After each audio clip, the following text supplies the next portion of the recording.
A gente já sabia o resultado antecipadamente, sinceramente, ficar vendo senador discursar para senador não é um prato muito apetitivo, né? Não apetece muito. Não cai muito bem, não desce muito bem? Muito bem. Santana, prazer revê-lo também mais uma vez aqui no painel regional. Governo novo, né? Vamos ver o que vem por aí, né? Governo novo com cara de velho, com cara de retrocesso, né? Porque, na verdade, além de uma boa parte dos ministros já anunciados pelo presidente do exercício Michel Temer terem feito parte do governo passado, não só da Dilma, mas também da gestão do Lula, alguns outros aí, na verdade, têm uma trajetória política que se confunde com ficha corrida policial, né? Então, agora, a gente aguardar, torcer para o sucesso desse governo, logicamente, porque o sucesso do governo federal influencia diretamente na vida de cada um, né? Então, na expectativa, e um governo que vai ter muitas dificuldades, que já começa com uma grande rejeição, né? Apesar de não ter sido eleito com cabeça de chapa, não ter exercido o cargo executivo, em nenhuma esfera, por intermédio do voto, o Michel Temer já chega com grande rejeição, né? O Datafolha aponta 52% de rejeição, outros institutos chegam até 70%. A expectativa agora é de ver as primeiras medidas que ele vai tomar. A primeira semana me parece muito decisiva para ver qual é a cara desse governo que agora se inicia. Muito bem. Angélica, prazer revê-la aqui no painel regional. E, como todo mundo sabia, cai a presidente Dilma. Cai não, né? Está afastada. Ela segue presa na presidência da República, tem lá as suas regalias quase todas mantidas e assume Michel Temer. Estava na cara, né? Tudo bem, Angélica? Tudo. Às vezes apareceram algumas dúvidas nesse processo, né? Uma boa tarde, uma boa noite. Para quem está na reprise, Santana esqueceu hoje. Então a gente aproveita aqui, você que está em casa, agradecer a todos aqui, mas vem uma nova esperança. Acabei de escutar agora na rádio dizendo que o povo brasileiro começa a tirar alguns projetos. Lógico, a gente tem uma esperança, né, que tudo que muda, mas concordo um pouquinho com o Santana, vem com uma cara já antiga, até porque o vice-presidente, ele é vice-presidente dessa chapa que era da Dilma, por 2 vezes foi, né?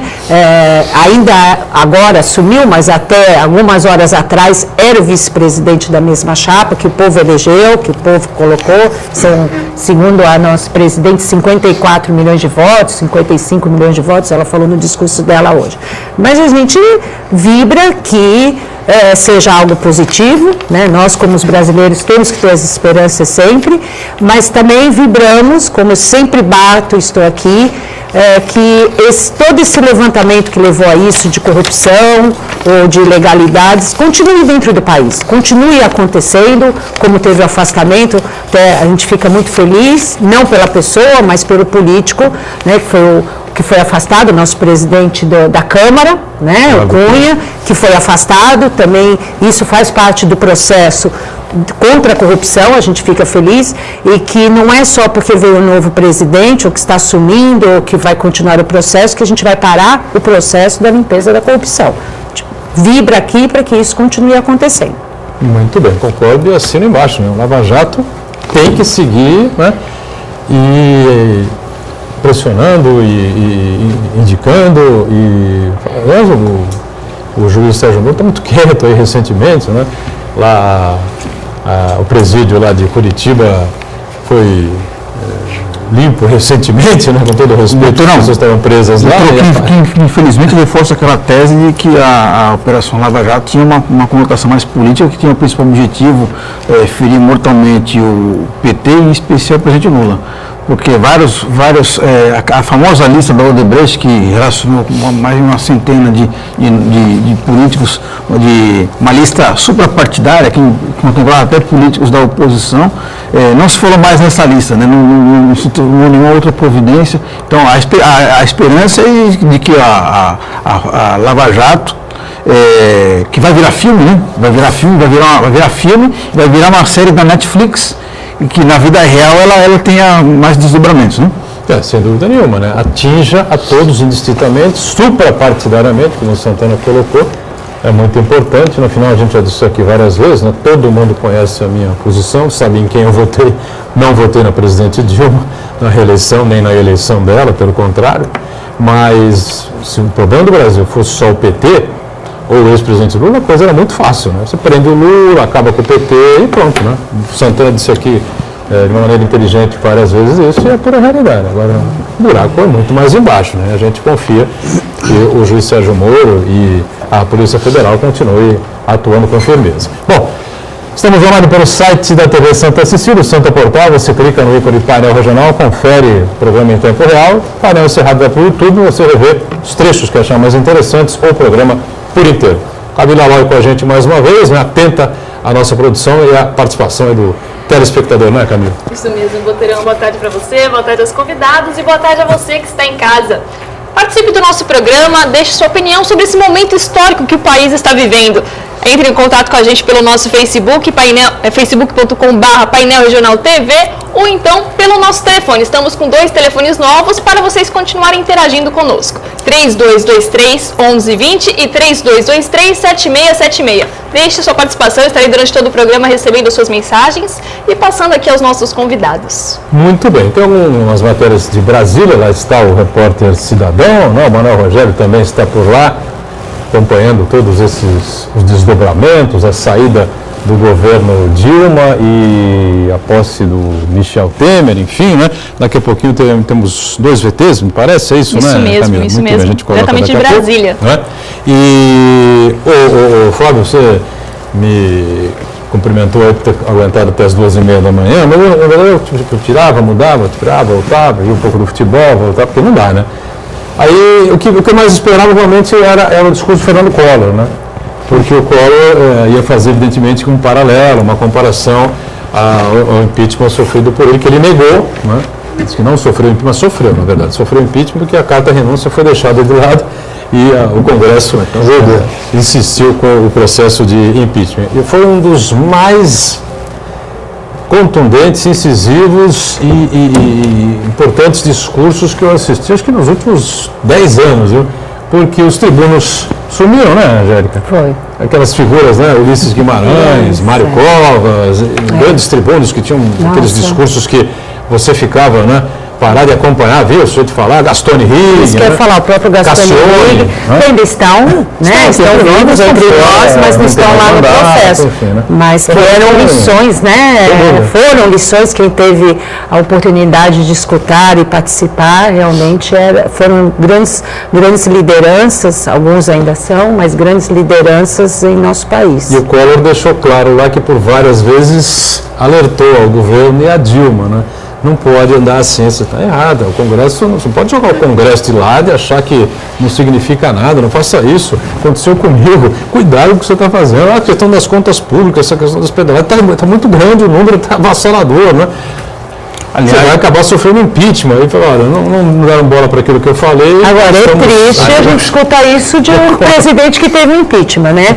Como já foi dito também aqui, a falta de uma liderança, de novas lideranças, de novos nomes, nos leva a isso, ao Collor ter que orientar politicamente o presidente da República, né?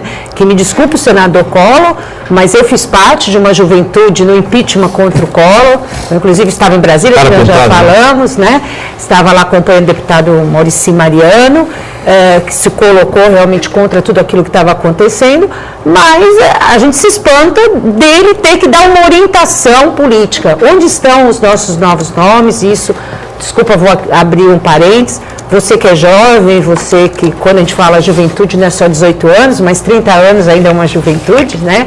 Participe do processo político, porque isso que está acontecendo no Brasil, um político partidário, né? Porque o processo político todos participam através do seu voto e tudo. Porque isso que está acontecendo lá em Brasília, essa falta da gente ter um direcionamento, um nome, uma nova liderança realmente respeitável, com uma nova democracia, é porque realmente existiu uma falha do não surgimento de novos nomes e novas lideranças, né?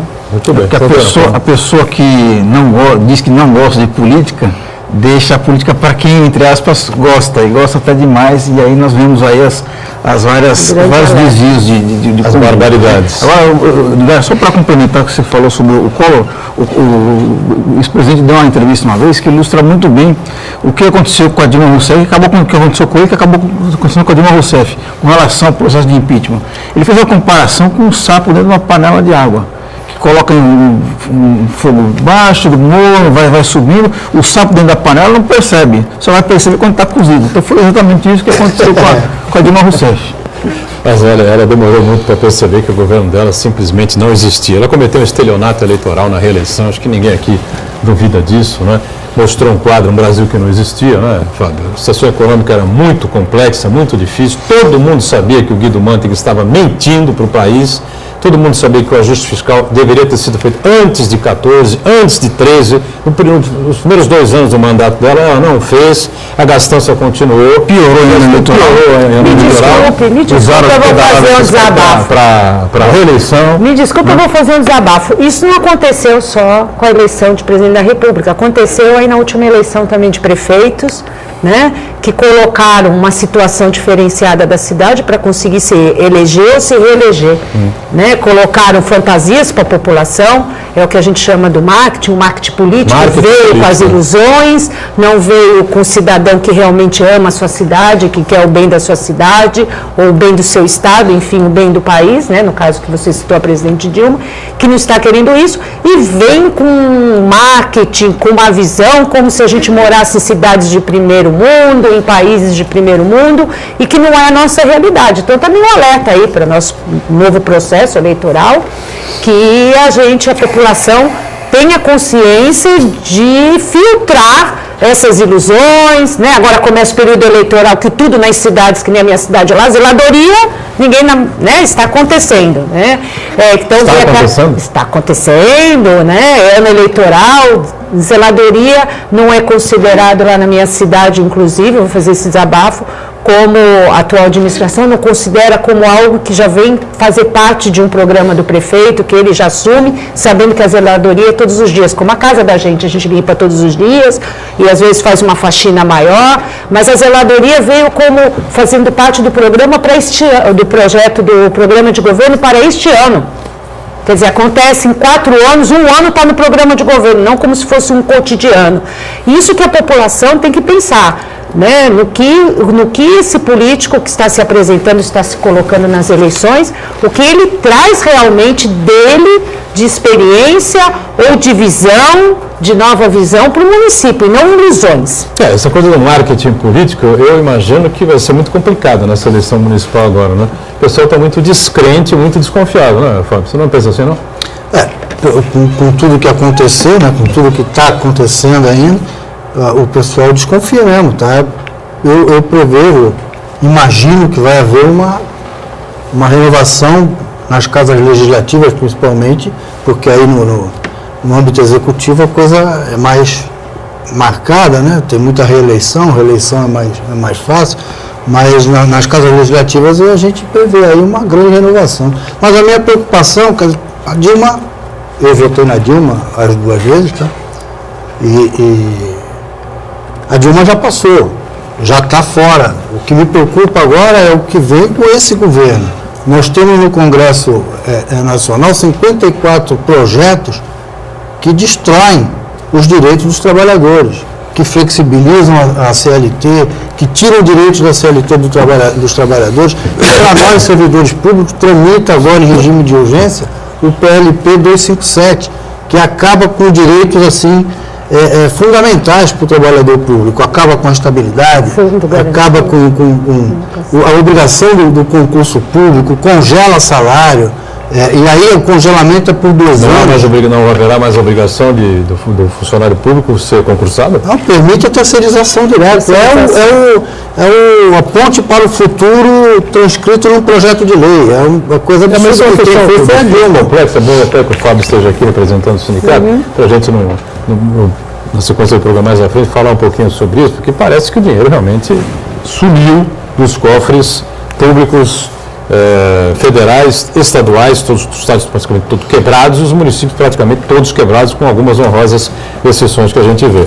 Agora aqui, Você falou bem, né? O governo Dilma passou e agora começa o governo Temer com Henrique Meirelles no Ministério da Fazenda. Romero Jucá Meirelles foi presidente do Banco Central do Lula, certo, Santana? Então, ninguém esquece isso, né? Romero Jucá, planejamento, foi ministro também de Lula. Justiça, Alexandre de Moraes, secretário de Segurança Pública aqui do estado de São Paulo com Alckmin, e foi secretário dos Transportes no governo Kassab, na Prefeitura de São Paulo, né? Eliseu Padilha, ex-ministro também de Lula, né? E de Dilma. Ou de Dilma, né? Quando você de Dilma foi na aviação, né? Não foi? Foi. Vai para a Secretaria de Justiça, da Casa Civil de Temer. Articulação com Gedão Vieira Lima, da estaria de volta, né? Também foi ministro do ex-presidente Lula. Para o Banco Central, o nome, não sei se está confirmado, é Ilan Goldfein, acho que é esse o nome, mas indicado por Meirelles, inclusive, né? Ministério da Defesa, Raul Jungmann, que foi ministro de Fernando Henrique Cardoso, né? Nos esportes, é o Leonardo Pisciani, né? Deputado federal. Líder do governo Dilma. Líder do governo Dilma. Líder do governo Dilma na Câmara Federal. Veja lá. Blairo Maggi, ex-governador do Mato Grosso, né? Para a Agricultura. Ministério do Trabalho, Alex Canziani. Relações Internacionais, ex-governador e senador José Serra, do PSTB. Para as Comunicações, Gilberto Kassab. Até 15 dias ele era ministro das cidades, né? Da presidente Dilma. Ele vai ser ministro das Comunicações do Michel Temer. Pai do céu. Da Educação, Mendonça Filho.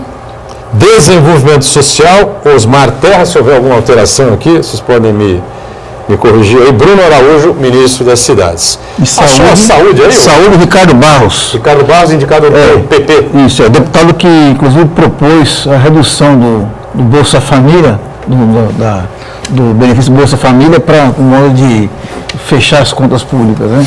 As pessoas reclamaram tanto que aumentou o Bolsa Família, nominalmente o aumento foi de R$3 por beneficiado, quer dizer, esses R$3 que ele quer cortar. No intervalo, a gente volta na sequência aqui com o nosso painel regional, em instantes. Muito bem, sequência aqui do painel regional com o nosso Fábio Pimentel, do Sindeste aqui de Santos, Marcos Santana, Angélica Mariano, e já os nossos vídeos aqui com a nossa Camila Aloy, né? A gente fechou o bloco anterior falando dos ministros de Michel Temer, né? Faltou citar aqui os transportes, né, Santana? Maurício Quintela, investigado, né? Investigado no suspeito de envolvimento no desvio de verba da merenda e transporte escolar. Moreira Franco, assessor especial da presidência, tem uma condenação, me parece. Ele foi condenado a devolver R$400 mil para o governo do Rio de Janeiro, porque na época ele era governador. Ele fez uma biografia falando do governador, que governador para todos, e mandou a conta para o contribuinte carioca. Mas parece que na Lava Jato acho que ele não aparece, né? Não, mas ele tem uma outra suspeita dele de tráfico de influência na obra do reforma do aeroporto Galeão, que ele teria feito o edital de licitação sob medida para a Odebrecht ganhar a concorrência pública. Você tem aqui Henrique Meirelles, né? Henrique Meirelles na Fazenda, Romero Jucá no Planejamento, Eliseu Padilha Casa Civil, Gedel Vieira na Articulação, aí você tem aqui o Moreira Franco na Assessoria Especial, Gilberto Kassab nas Comunicações, todos ex-ministros de Lula e Dilma, né? Ou seja, a coisa, sei, eu acho que o Michel Temer deveria ter tomado um pouco mais de cuidado, né? E evitar, talvez, né? 2 no máximo, ministros que tivessem atuado, né, no ministério dos dois governos do PT. Pelo menos isso, né? O problema é que a turma dele é essa, né? Exatamente. Olha, às vezes as pessoas, até nós falamos aqui do Collor, eu ainda encontro muita gente que está confundindo esse processo assim, porque muita gente fala, mas o Collor não foi afastado de 180 dias. Não foi porque ele teve a carta de renúncia. Ele renunciou antes do final do processo. Não é isso? Tentou renunciar, né? Tentou renunciar tudo, né? Agora, esse processo está existindo, vamos lembrando, a presidente Dilma está afastada, não é isso? para continuar o processo de investigação, assume o vice-presidente. Gente, o vice é alguém que é eleito na chapa. Ele foi 2 vezes, volta a bater nisso. Então, ele vai compor também com o atual, quem está aí no atual governo, quem faz parte. Vamos dizer, ele precisa do Congresso, que eu acho que é isso que o Fábio falou aqui, não é isso? A respeito de tomar cuidado nesses 54 projetos que estão lá. E desculpa, peço até a permissão, não são só esses que estão lá, que o brasileiro tem que tomar cuidado e olhar muito sério e pressionar o Congresso. Mas lembrando, quantos do PT, quantos congressistas nós temos do PT? Temos muitos, eu não sei. Muito! É uma grande representação. Não dá a maioria, né? Não dá a maioria, mas precisam também. Então, o Michel Temer também que vai ter que fazer esse trabalho que a Dilma não fez. Aí talvez seja um grande lembra-se que o PSDB, o PSB, né, esses partidos, o próprio PPS, do Raul Júnior, né, esses partidos não foram oficialmente para o governo. Né? São partidos que você pode entender que estão dando apoio no Congresso Nacional. O Zé Serra foi na cota pessoal, essa história da cota pessoal é uma coisa meio estranha, mas existe, né, a cota pessoal do Temer, PSDB. O Júnior foi na cota pessoal também em relação ao PPS, e o PSB não foi ninguém para o governo, tá certo? Então, é complicado. Passa 2 meses e a coisa não anda bem e tal, sei lá, para esse pessoal pular fora do barco não custa muito, né? Agora, o nosso Manuel Rogério e o repórter Cidadão, né, o Cristiano Silva, estão em Brasília, não é, Camila? Isso mesmo. Circulando por lá e acompanhando. Isso mesmo, e traz algumas informações pra gente. Com os deputados também, né? Pode escutar aí as matérias que a gente tiver? Continuamos aqui na Casa do Povo, no Congresso Nacional, aqui em Brasília, só que agora com o mestre, né? Dr. Roberto Freire, deputado federal pelo PPS de São Paulo.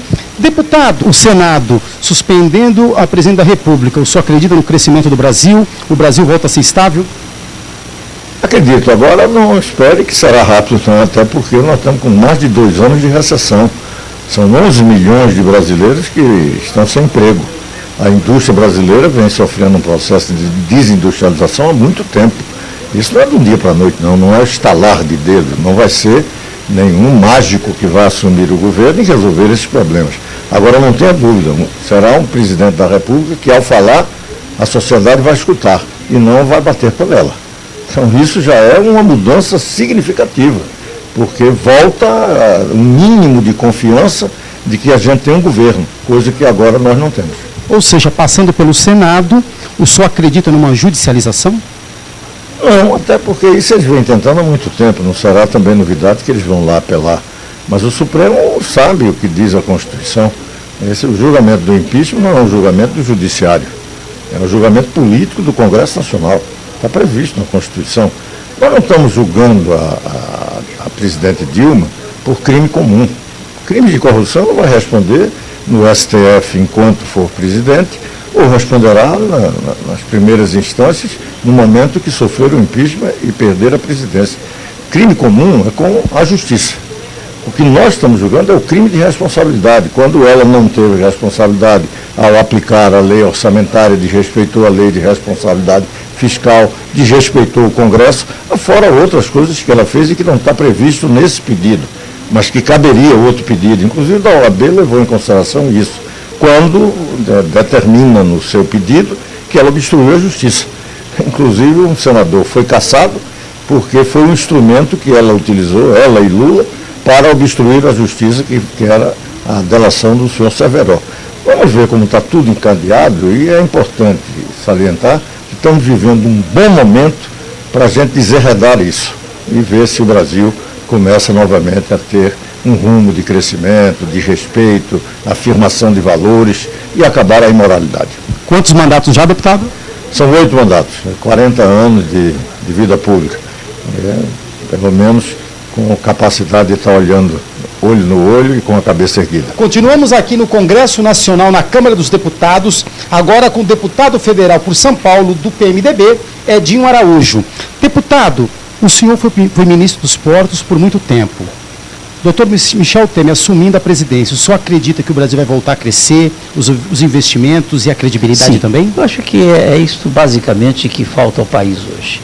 É credibilidade, é confiança, é previsibilidade e segurança jurídica. para os investidores internos do país e os investidores internacionais.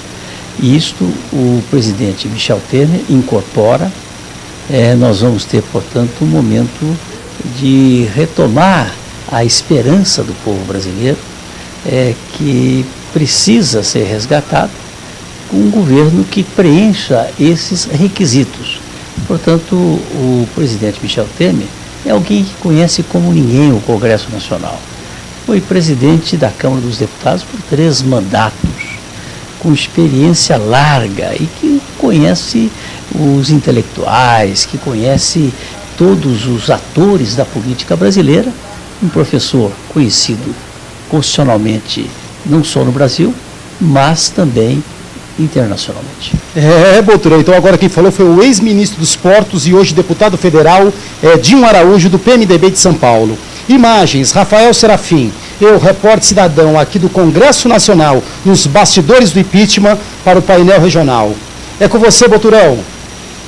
Muito bem, Cristiano Silva, transitando lá pelos gabinetes da Câmara Federal, 2 deputados paulistas, né? Uma figura histórica, né? O Roberto Freire e o Edinho, que Edinho teve como ministro dos Portos, né? Foi citado aí, secretário-geral de Portos, agora a secretaria que tinha status de ministério não tem mais, né? E gerou uma briga aí com o Jader Barbalho, porque o Helder Barbalho, que inclusive recebeu um título aqui do presidente da Câmara, né? O Santana de cidadão emérito aqui de Santos, não sabe nem onde é a Ana Costa, se a Ana Costa cruza a cidade ou se é a Avenida da Praia. Capaz dele dizer isso, Ana Costa, Avenida da Praia, por tanto fica a praia, o porto, ele não sabe dizer, não sabe nesse Cubatão, sai para a direita, Guarujá pegar na balsa, não sabe nada disso, mas recebeu esse título aqui em Santos e agora a secretaria não tem mais status de ministério.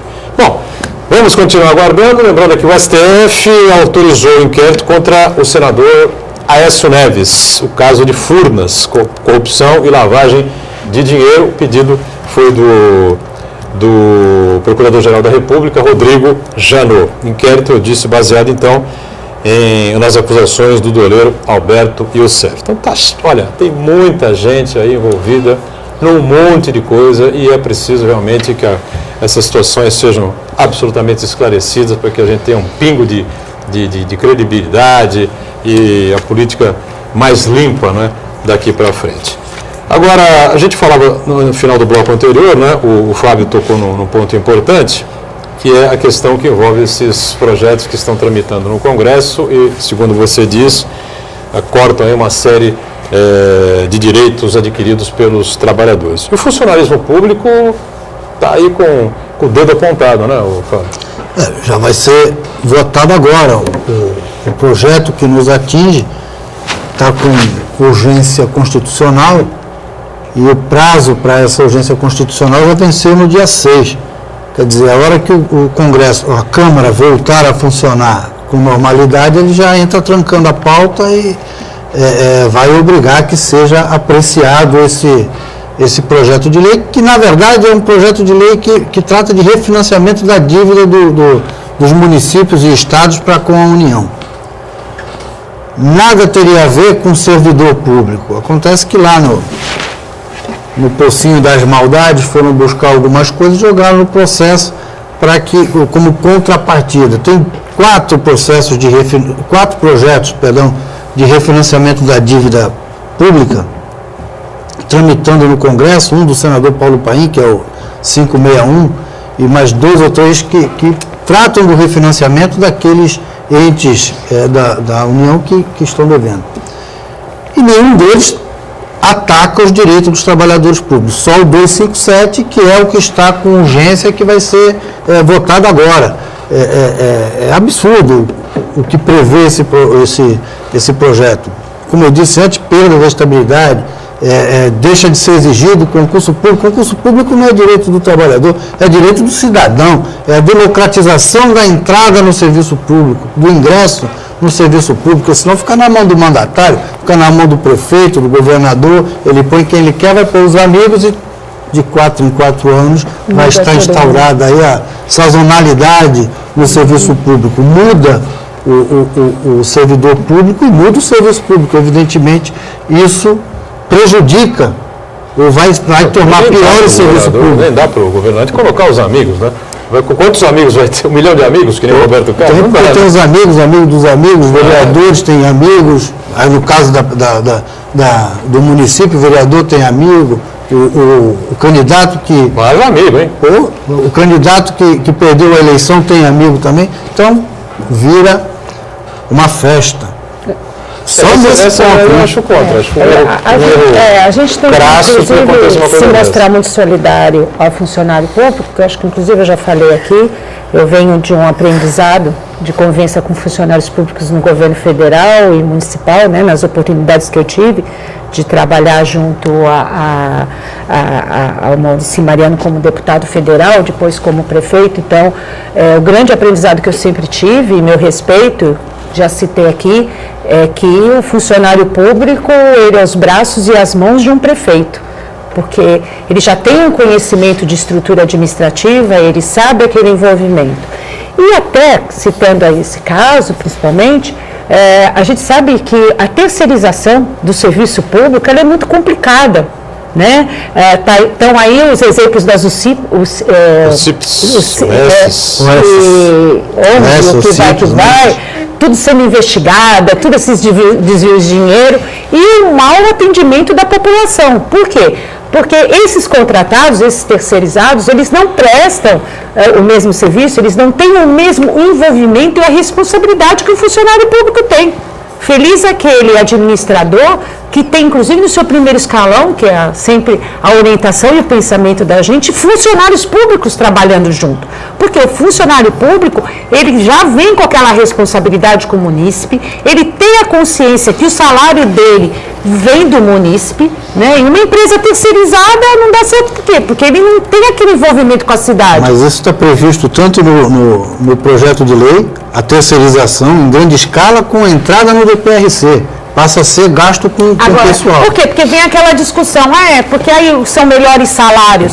Mas então não é melhor a gente melhorar o salário do funcionalismo público, a valorização da categoria, né? A valorização daqueles que já estão ali trabalhando, porque essa é uma discussão. Não, mas aí eu não posso, lá no caso de mais médicos, tal, esse projeto, né? Que aí são as terceirizações que a gente fala. Por que não deu certo? Porque inclusive a gente de fora do Brasil para fazer o serviço de um funcionário público. Porque assim paga melhor. Quer dizer que o administrador só paga melhor quando ele terceiriza?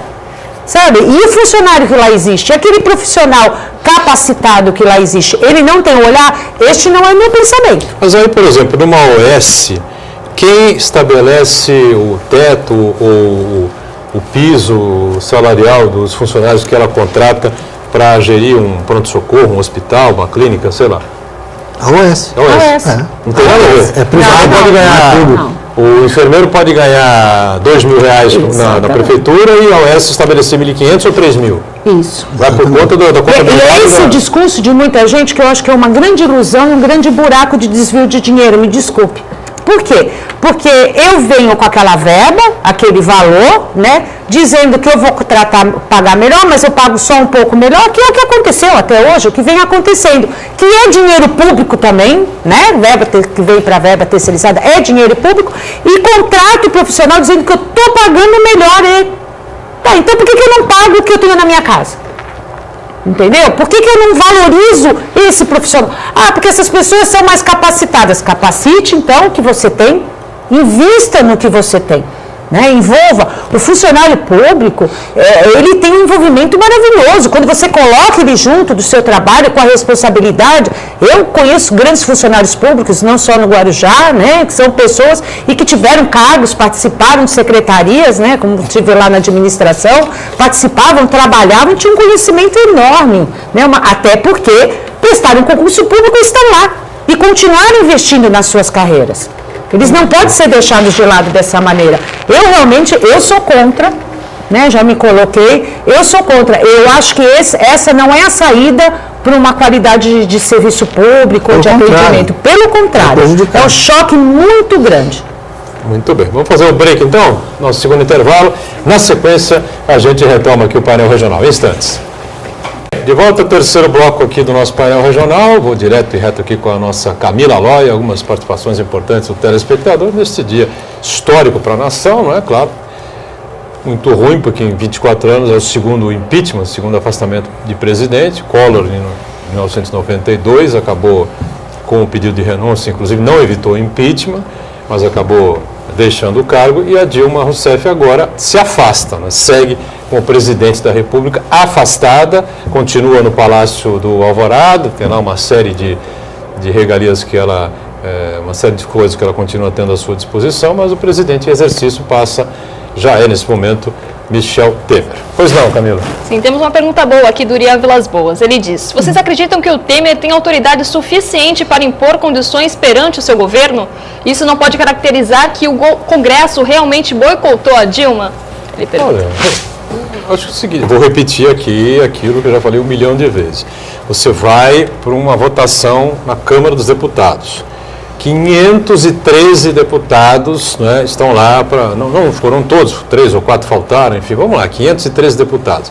O governo tem 137 votos. Qual é a governabilidade que tem? A presidente Dilma, honesta, séria, não tem conta no exterior, não acredito em tudo isso. Agora, perdeu completamente a condição e a capacidade de governar o país, pelo menos na minha opinião. Em algumas votações, o próprio partido dela não votava com ela. Por exemplo, a reforma da Previdência que ela propôs, o partido não queria acompanhar. Foi. Pois é, a situação é um desgoverno amplo, geral e restrito, pilotado pela presidente afastada Dilma Rousseff. Eu espero pelo menos que o Michel Temer consiga montar um governo, né? Já é um começo. Pois não, Camila? Temos também a participação do Rafael Nascimento de São Vicente. Ele diz: eu vi muita gente ignorante dizendo que iria cair um de cada vez. Pronto, agora que a Dilma caiu, quem vai ser o próximo? Será que isso realmente vai acontecer? Ou só queriam tirar um partido e pronto? Santana, para você. Eu acredito nessa tese de que, infelizmente, no Brasil, ainda o objetivo maior da Operação Lava Jato, até com a participação do Poder Judiciário, foi ferir mortalmente o PT, em especial o Lula, porque diversos outros políticos estão sendo em tese sendo investigados, mas em termos práticos não vemos nada aí. Só o afastamento do Cunha. Pois é, porque já serviu ao objetivo maior, que era afastar o poder. Inclusive, tu está falando muito de judicializar, né, a política, mas na verdade está acontecendo o contrário, né? Está se politizando o poder judiciário. Muitas das decisões do poder judiciário a gente percebe claramente aí que tem um fundo político partidário mesmo. Muito bem, verdade. Tem mais participação para a gente? Sim, temos a participação do Valdomiro Trento. Ele pergunta: todos os senadores do Congresso Nacional estão no poder pelo menos há 40 anos, ou são sucessores familiares, exercerem mandatos executivos nos últimos 25 anos e fizeram isso que aí está. Esta gente tem bagagem ética para moralizar o país ou simplesmente impedir a continuação da Lava Jato? Olha, ontem no discurso do senador Agripino Maia, né, esse também assisti por inteiro, é um discurso lógico, né, apesar dos anos e anos que ele está no poder, foi governador 2 vezes, essa coisa toda, ele se dirigia ao Cássio Cunha Lima, e eu lembro muito de seu pai, Ronaldo Cunha Lima, que foi governador, senador, atuou nessa casa também, então tem uma relação direta e interessante com isso que é colocado pelo telespectador. Mas aqui eu me coloco... pai passar para filho, mas eu me coloco aqui como filha de político, né? Eu sempre falei isso, sou filha de um político com uma história maravilhosa.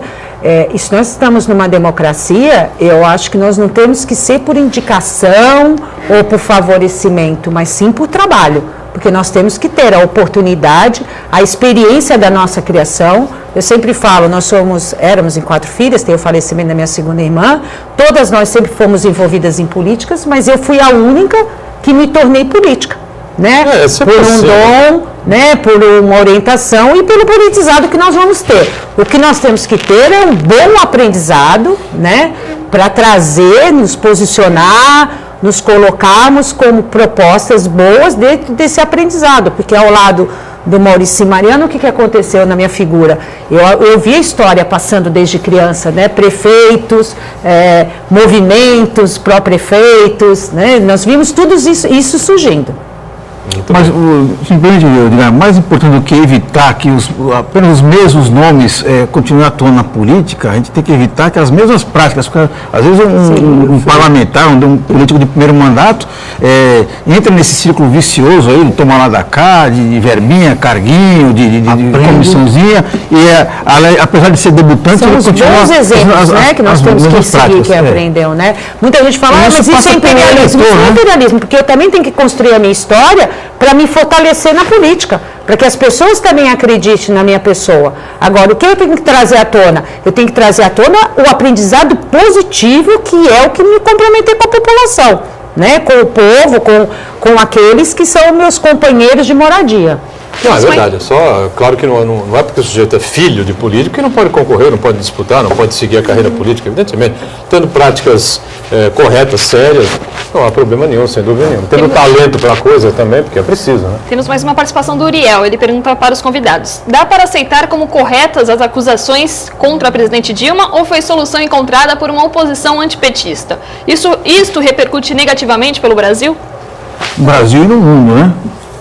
Eu acredito que, na verdade, foi a questão do mérito em si, não havia motivo para afastar a presidente. Se fosse o caso, se fosse levar a rigor ali os mesmos motivos que levaram à deposição da Dilma Rousseff, Geraldo Alckmin também deveria passar por um mesmo processo e ser deposto também. Centenas de prefeitos também. O relator da comissão no Senado, o Anastasia, quando era governador, deveria ter sido também deposto do mesmo jeito. Então, quer dizer, foi mais um casuísmo para realmente retirar a Dilma do poder. Não, a gente volta à defesa, que esse processo continue de moralização no país contra a corrupção.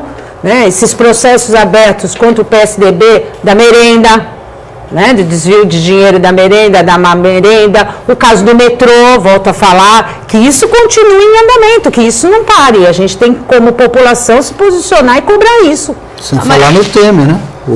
O vice que assumiu, que também tem um envolvimento. Merecia um processinho igualzinho dela. Então, isso que nós temos que nos posicionar, né? Realmente, essa questão que envolve aí a parte, vamos dizer assim, mais jurídica da coisa, enfim, é muito complexa. Muita gente defende, muita gente diz que não. O Luciano Cassione aqui na quarta-feira, ontem, né?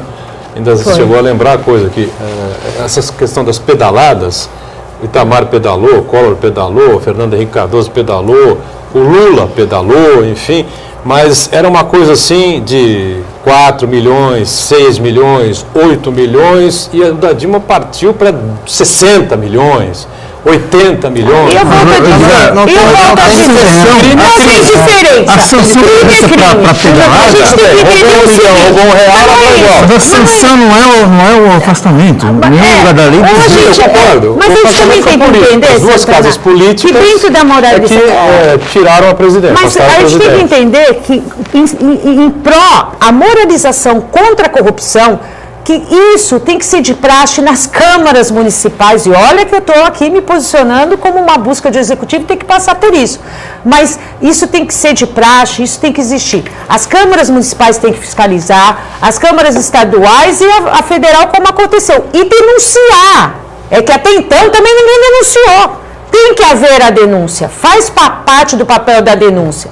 Agora, de dizer que o outro fez igual a mim e por isso que eu continuei fazendo, não. Né? Se alguém rouba, eu vou continuar roubando porque aquele roubou? Não. Né? Como eu também sou contra isso, o próprio caso do Maluf, fez, mas rouba mais. Rouba mais. Gente, o que é isso? Volto a dizer. Né? Quer dizer, volto aqui a dizer, desculpa, eu vou cutucar uma coisa, mas vou me colocar. Então, se o traficante ajuda a população da comunidade, tudo bem. Não existe crime? A gente não pode ter esse pensamento. Faz o que o Estado não faz. A gente não pode ter esse pensamento. Não, né? Se é um crime, se foi denunciado, que isso seja averiguado. Agora, com relação a essa questão, não foi realmente pedalada, nem coisa nenhuma que derrubou o presidente da República. Foi o conjunto da obra, né? O conjunto da obra, questão política. Pô, 503 deputados, tem 137 votos. Por que os deputados não votaram contra o impeachment? Né? A base do governo. Por que a base do governo? Por que a base do governo não ampliou? Por que então a base toda saiu correndo, saiu fugida? Ficou PT e PCdoB, praticamente, né? Com algumas exceções lá do PMDB, PR, ou no caso do outro, PDT, enfim. Cadê a base do presidente da República? Não faz política, não conversa, não articula, ainda cometeu estelionato eleitoral bárbaro. Isso é inegável, gente. Por mais honrada, honesta que ela não tenha conta na Suíça, que ela nunca tenha colocado a mão no que é dela, até acredito piamente nisso. Mas ela confundiu a questão pessoal com a figura institucional da presidência. Eu penso assim, eu acho que não estou dizendo que foi certo ou foi errado, o tempo dirá. Né? Se o Michel conseguir fazer o governo. Havia um desgoverno. E se houve um crime cometido, foi onde foi. Ela deveria, então, até comunicar, sentar com o Congresso e dizer as razões que ela fez. Aliás, o Fernando Collor, no discurso dele, disse isso. Vá à televisão e rede nacional, peça desculpas à população pelo que você disse, pelo que você pregou na campanha eleitoral. Se desculpe perante a população. Né? Fala, olha, erramos completamente, vamos tentar modificar essa coisa, vá ao Congresso, refaça a base governista, porque isso vai acabar mal para você. E o governo não acreditou. Camila. O Orlando deixou a opinião dele aqui também para a bancada. Esperava uma visão diferente da equipe ministerial e não o mesmo do mesmo. Temer deveria se limitar a administrar e os ministérios entregues a notáveis que sejam da área para trazer algo novo. Mas é que tá, aliás, como é que vai fazer isso? Para governar não dá, para governar você tem que montar a sua equipe, não tem... É que a equipe dele é a mesma, ou está muito misturada com o povo que já era da Dilma. A minha preocupação é a visão, é o projeto que ele tem, e o projeto que ele tem lá transcrito na ponte para o futuro é aquela imagem da terceirização, da dureza contra o trabalhador, do corte de direitos do trabalhador. Entrega do patrimônio para a iniciativa privada. Exatamente, diminuição do Estado. Isso é que preocupa. A Helenice de Cubatão também diz ao Marcos Santana: agora que a Dilma saiu do poder, esqueça a Lava Jato. Agora eles vão ficar quietos e esquecer do assunto, pois o único objetivo realmente era tirar a Dilma do poder. Espero que não, né? Os fatos indicam que isso caminha para isso. Só um minutinho. Aí está, vamos voltar, o Boturão falou aqui num outro programa. Você lembra, Santana? Nós estávamos juntos, eu assisti você falando. Aí está o poder de nós, da população, através de manifestações, pressionarmos qualquer governo através das redes sociais. Das redes sociais, você já citou isso várias vezes aqui, acho que com a gente, né, Santana? Ou não. Aí estamos nós aqui também para continuar se colocando. Claro. Não só a classe política, mas a população que também iniciou isso, né? Vamos todos continuar cobrando que isso não pare e apoiando o Sérgio Moro ou a qualquer um que esteja na cabeça aí dessa investigação. O Valdomiro Trento voltou a entrar em contato conosco e falou sobre o quanto ao rouba mais faz. Ademar de Barros, em 1950, tinha o seguinte slogan: caixinha abençoada. Graças a Deus, isso não funciona mais para a população aceitar, né? Na verdade, o rouba mais faz começou com o Ademar, né? Com o Ademar, depois o povo usou e ainda tem usado, né? E tem usado, não vamos esquecer que não tem que roubar nada, tem que fazer boas obras, usar o dinheiro público de uma maneira lista e que as coisas sejam bem investidas, porque é o dinheiro de cada um de nós. Diga, Santana. Não, curioso que ele citou Ademar de Barros, tem um episódio interessante de que na época da ditadura, a Dilma Rousseff era responsável por planejar os assaltos para poder fomentar a resistência, né, a guerrilha urbana.